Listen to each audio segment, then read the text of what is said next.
Um, Hola, me llamo Ian. Com- uh, ¿Cómo están?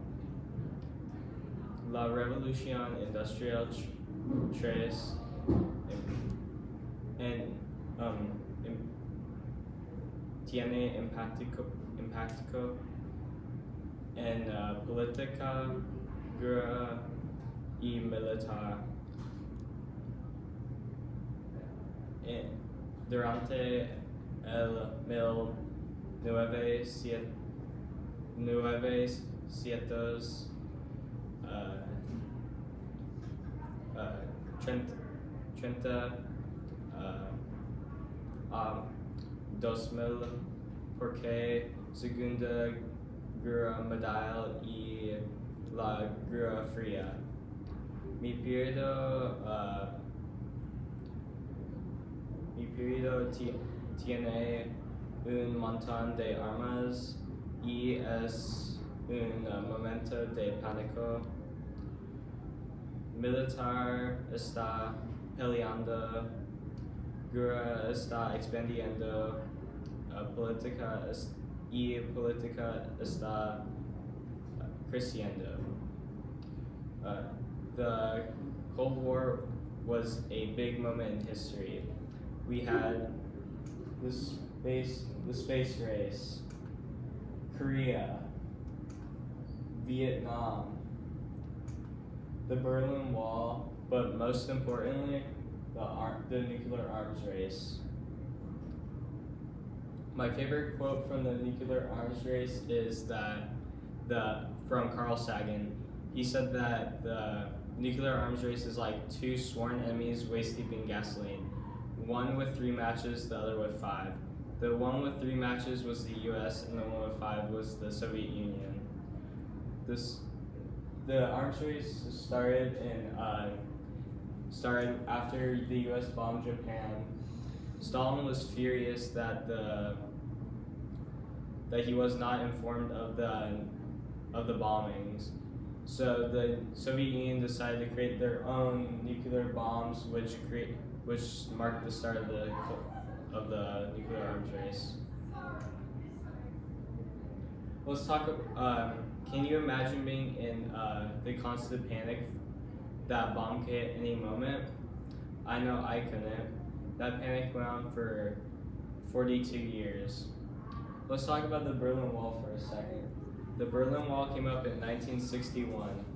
The Soviet government had enough of that flow of immigrants. The wall was up for 28 years, but in November of 1989, the Berlin's East Communist Party announced that everyone could cross the border freely. So they had a giant celebration with over 2 million people crossing over the Berlin Wall. The Berlin Wall was torn down and Berlin was unified again. And the Berlin Wall was torn down because of political reforms within the Soviet bloc. And while that was happening, the arms race was just heating up. Events such as the Cuban Missile Crisis happened, which just caused more panic and fear. The US started to create their own anti-missile defense system by the name of Star Wars. The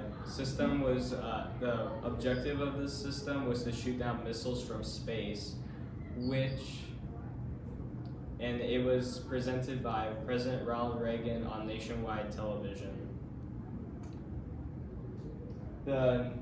Somehow the Soviet Union pulled ahead in the arms race. They created the most powerful nuclear warhead ever built, the Tsar Bomba. It had the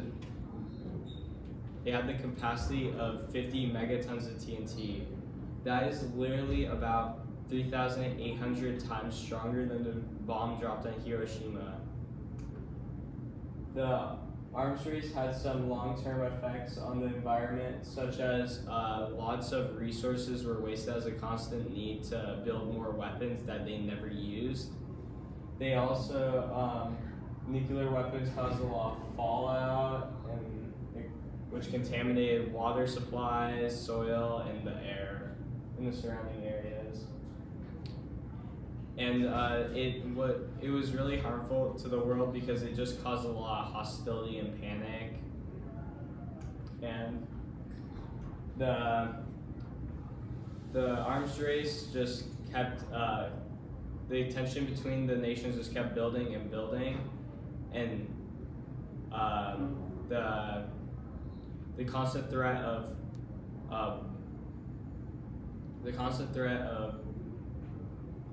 being of bombings was only increasing that, as well as the nations were trying to outgun each other, and the fight against communism wasn't helping with that either. And the hostility between nations was also adding fuel to that fire, and the tension between the two nations was so great, and it just kept getting greater and greater. But then all that tension just disappeared. The nations were done with the arms race, and the fall of the Soviet Union was the main cause of that. And agreements were signed between the two nations to reduce the number of nuclear weapons that each nation could have. The nuclear arms race was a terrifying time to be alive, but it all ended peacefully.